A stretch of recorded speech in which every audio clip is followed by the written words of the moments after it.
on YouTube and something's wrong with Facebook, but they'll figure it out or move it over. One of the two. I was was a couple thoughts this morning as the horses go crazy and the dogs go barking.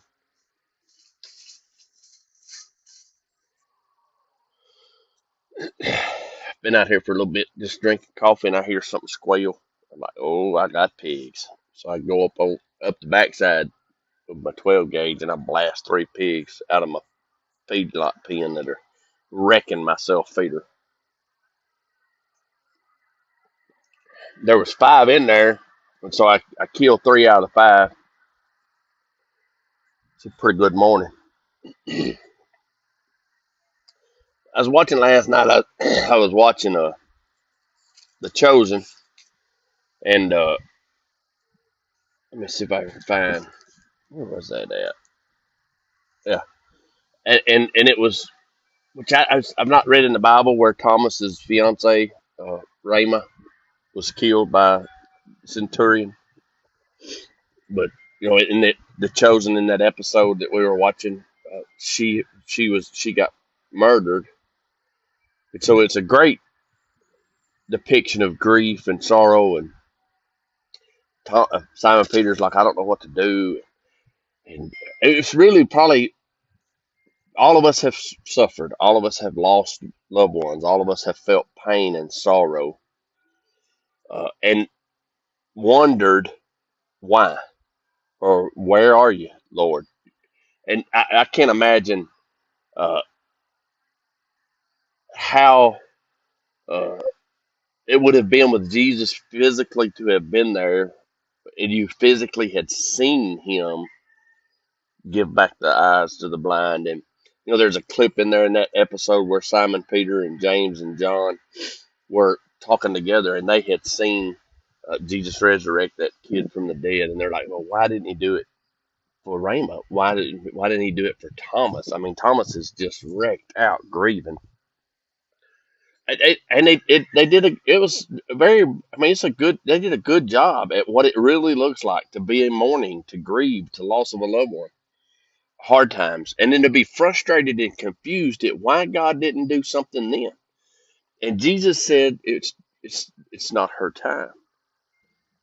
And he said, I'm sorry, it's not her time. In that scene where Simon Peter and James and John are in a room having this discussion, and Simon Peter's telling them, guys, we got it. He is the teacher. We don't doubt him. We don't. He quotes Isaiah, and it's Isaiah chapter 55, verse 8 and 9. For my thoughts are not your thoughts, neither are your ways my ways, declares the Lord. For the heavens are higher than the earth, so are my ways higher than your ways, and my thoughts than your thoughts. So I heard this last night, quoted from there, and I'm like, oh yeah, man. But what is that? What are we supposed to do with that? What do you? And then you're like, it don't make no sense. I mean, I'm just being honest. It's when you lose loved ones that shouldn't be gone, and you see people that are good, honest, hard working, and they just have one. It just seems like the deck is always stacked against them. They just can't get a break. It's like, and then you see suckers that, I mean, they're just suckers, but boy, they're just.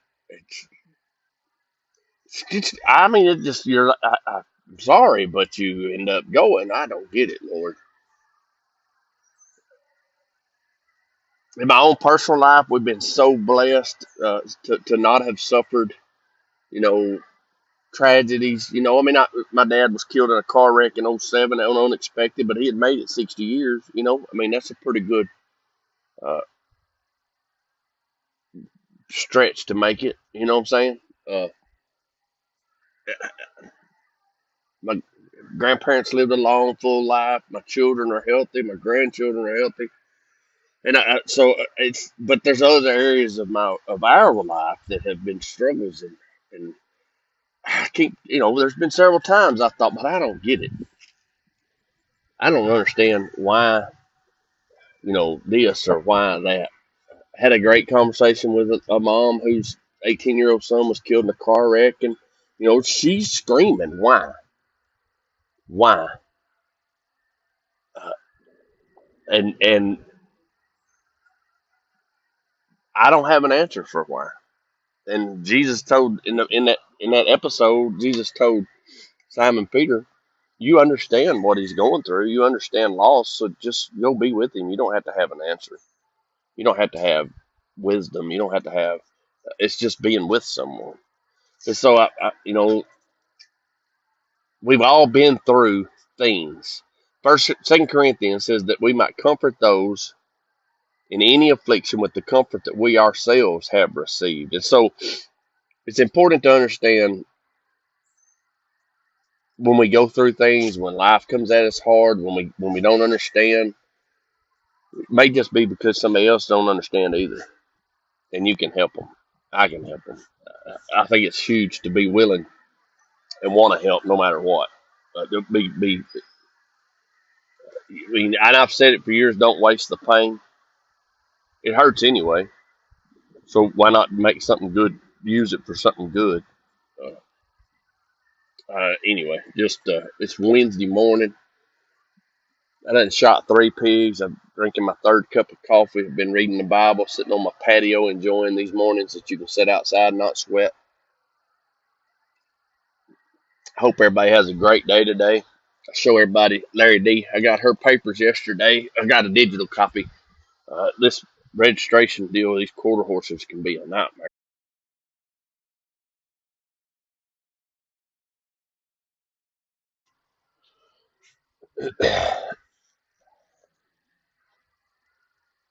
Her name is Larry D.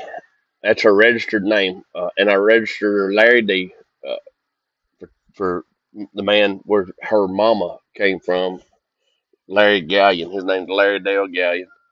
And my brother's name's Larry Dale, so I named her Larry D.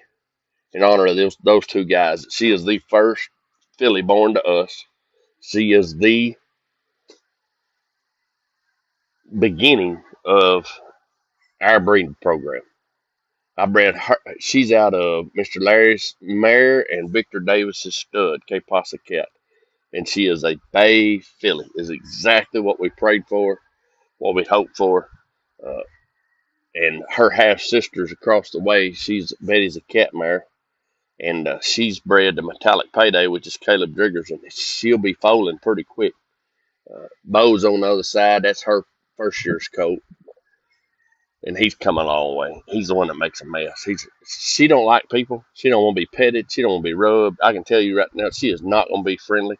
And Bo, he's going to be in your pocket. He's going to be making messes and opening gates. Anyway, just thought I'd show y'all Larry D. Kind of a day of.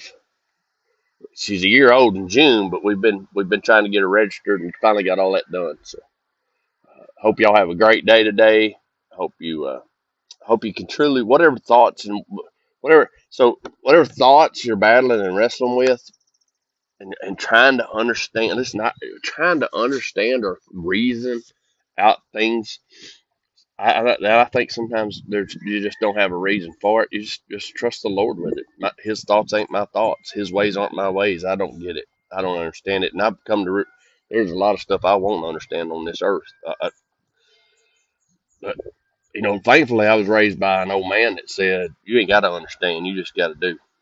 And so it's easier for me to not understand and to not get so frustrated. I mean, it's still frustrating, but it's easier for me to, after I wrestle with it for a little bit, go, I ain't got to understand it.